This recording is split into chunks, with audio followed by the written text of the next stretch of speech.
বিয়ের পর ছেলেদের একটা কমন ডায়ালগ, বিয়ে করে তাদের জীবন নাকি অশান্তিতে ভরে গেছে।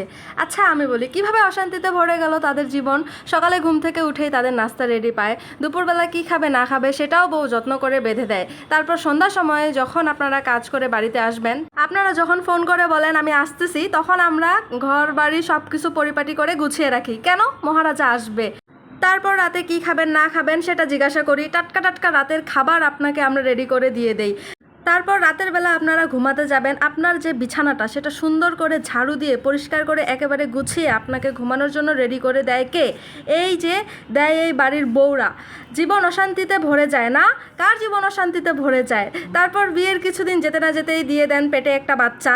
এই বাচ্চাটা নিয়ে আমাদের যত কষ্ট হয় আপনারা জানেন? সেই বাচ্চাটা পেটের মধ্যে 9 মাস কে পালে? আপনি পালেন? আপনারা তো খুব ফুর্তিতে বাচ্চাটা দিয়ে দিয়েছেন, কিন্তু সেই বাচ্চাটা আমরা পেটের মধ্যে 9 মাস পালি। সেই বাচ্চাটাকে ছোট থেকে বড় করি, আমরা তার গু সাফ করি, আমরা খাওয়াই পড়াই। তারপর কিছুদিন যেতে না যেতেই পরিবারের সবাই মিলে, বৌমা একটা বাচ্চার কোনো ভরসা আছে? তারপর আরেকটা বাচ্চা হয়, আমাদের জীবন হয়ে যায় তেনা তেনা। এসব কিছু সহ্য করতে হয় মেয়েদেরকে, আর ছেলেরা বলে তাদের জীবন নাকি নষ্ট হয়ে গিয়েছে, ধ্বংস হয়ে গেছে। আহা, তোমরা কি করো? ও হো, এখন তো আবার খোটা দিবা। মানে আমরা কিছু বললে তো পুরুষদের একটাই ডায়ালগ, ও টাকা তো কামাই করা লাগে না, টাকা কামাই করলে বুঝতা কত কষ্ট, ঘরে বসে খাও তো টের পাও না।